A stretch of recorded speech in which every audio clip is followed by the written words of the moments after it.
Бүгүн жогорку кеңеш жаңы бекитилип жаткан министрлер кабинетинин жаңы курамы менен таанышты. Алгач өкмөт башчы катары баяндаманы Акылбек Жапаров жасады. Ал өкмөттүн жаңы курамы алдыда жасай турган иштери көп экенин белгиледи. Мисалга, кумтөргө окшогон ири маселелер менен алектенип, экономиканы өстүрүүнү алдыга койгонун билдирди. Өлкөнү мындан ары карай өнүктүрө турган биз 4 факторго катуу көңүл бурабыз. Биринчи бул капиталга болгон жеткиликтүүлүк, экинчи технологияларга болгон жеткиликтүүлүк, үчүнчү жер ресурстарын эффективдүү пайдалануу, төртүнчү башкысы адам капиталынын өндүрүмдүүлүгү. Мына ушундай дем менен ишенимдүү сүйлөгөн Акылбек Жапаровго депутаттар тарабынан суроолор узатылды. 2 күн мурун эле президент Садыр Жапаров кийинки жылдын бюджетин көтөрүү боюнча убада берген. Тагыраагы быйыл 280 миллиард сом менен жабылса, кийинки жылы 400 миллиард сом болот дейт. Буга бүгүн айрым эл өкүлдөр ишенбегендей түрү калтырып, суроолорун узатышты. Акылбек Үсөнбекович, мына быйылкы жылга бизге бюджеттин долбоору 203 миллиард болуп келди да, бирок сиз 400 миллиард кылам деп атасыз. Бир жылда экеси. Бул кандай жол менен кыласыз? Реалдуу турмушка ашап турган нерсеби бул? Таможнядагы көмүскө болуп аткан иш аракеттин баары бүт ачыкка чыгат. Президенттин буга эрки жетет. Кумтөр боюнча жеткенден кийин кантип таможняга жетпей калсын. Ошондой карт бланшты бизге берди. Жалпы жонунан быйыл жылдын аягына чейин 280 миллиард сом менен бүтүрөбүз. Эмдиги жылы буюрса 400 миллиардтын деңгээлинде бюджетти аткарабыз деп турабыз. Ошондой эле айрым депутаттар министрлер кабинетинин жаңы курамына анчалык ичи чыкпай жаткандарын айтышты. Мисалга, билим берүү министрин сөз кылып, жада калса анын билимин да текшерүүгө жетишти. Президент Садыр Нуркожоевич инаугурациясында айтты эле, билим берүү тармагына ваучер системасын киргизебиз деп. Бирок мен билим берүү министринин бир дагы кадамын көргөн жокмун да. 1 жылга жакындап атат айтканында. Билим берүү министри жооп берсинчи, ваучер системасын түшүнөсүзбү, ал эмне деген, качан киргизесиз? Мен жооп берип коеюн. Өз жооп берсин, саясатты бияк жүргүзөт да. Ваучерди мен деген азыр сизден угуп атамын. Президенттин айтканын укпадыңызбы сиз? Инаугурациясында. Азыр мен айта албайм аны. Анда түшүнүңүз жооп экен анда. Ушундай команда менен каяка барасыз, Акылбек Үсөнбекович? Абдывахап Мамадрасулович. Жакшы жакка барам. Ваучер эмне экенин түшүнөм, билем. Жок, министр түшүнбөй атпайбы? Президент айтып атса, президент саясатын жүргүзө албайбы анда бул министр? Түшүнбөсө түшүндүрөбүз. Же болбосо түшүнгөн кишини алып келебиз. Ал эми айрым эл өкүлдөр өкмөттүн курамын көрүп, сүйүнүп жаткандарында жашырышкан жок. Ал Тургай ийгилик каалап, мактап да жиберди. Команда күчтүү экенин айтып, ишеним артышты. Жалаң тажрыйбалуулар кетип жатканын белгилешти. Мен ушул залда бир 5-6 өкмөттү шайлап атабыз канча ушу убакыттан бери. Мен ойлойм, азыркы состав профессионалдуу состав келди. Тигинин адамы, бунун адамы эмес. Кыргызстандын командасы келди. Көтөрө турган команда келди. Мен эмнеге ушуну айтып атам? Мына Акылбек Үсөнбекович туура Азбек Кожушевду алып келгениңиз жаныңызга. Мына экономический блокто айтайын.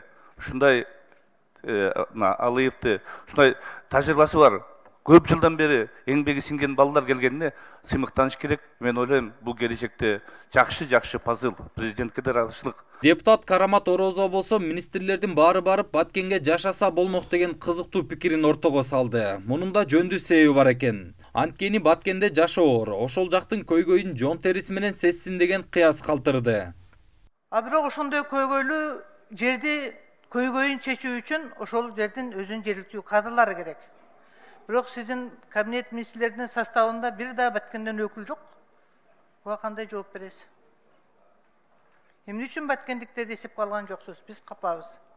Мурун Такай ошону менен иштеп келген Камчыбек Кыдыршаевич Ташиев вице-премьер деген должностьты алып иштеп атат. Укук коргоо органдарынын баары менен чогуу биздин коопсуздугубузду жана чек арабыздын бүтүндүгүн толугу менен мойнуна алды да.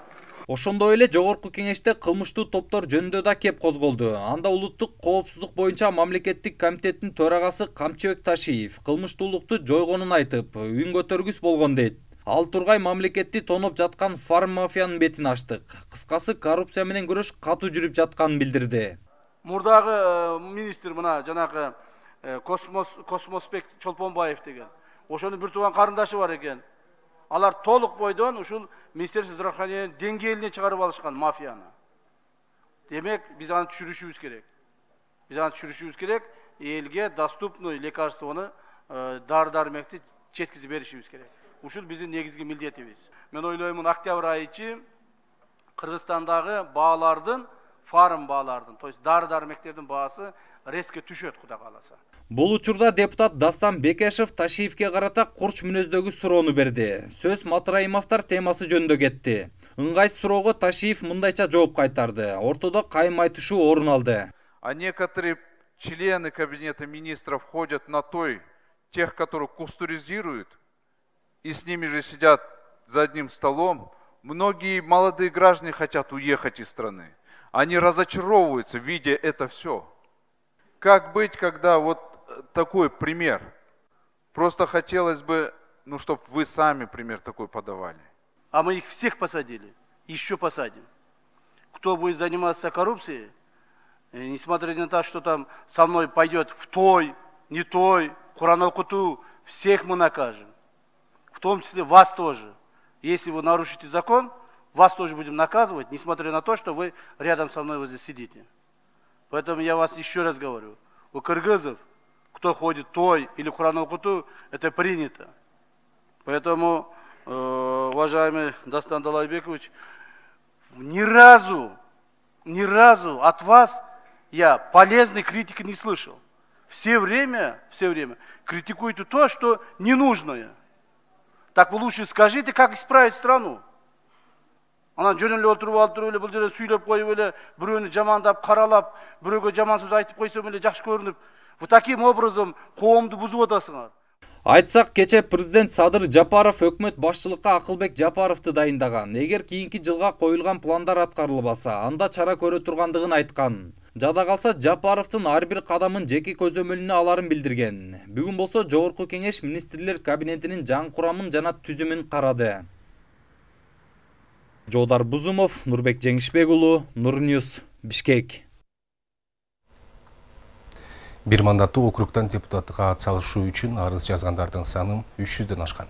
13 октябрь арыз кабыл алуунун акыркы күнү саат 18:00-га чейин уланды. Алардын ичинен 80 талапкер 12 октябрда тапшырган. Талапкерлердин көптүгү жана айрым талапкерлердин партиядан партияга секирик жасагандары коомчулукта ар тараптуу пикирлерди жараткан. Кененирээк кийинки материалдан көз чаптырыңыз. Бул шайлоого катышуу ниетин билдирген талапкерлердин тизмеси. Алардын ар бирине көз чаптырып айта турган болсок, убактым жетпейт.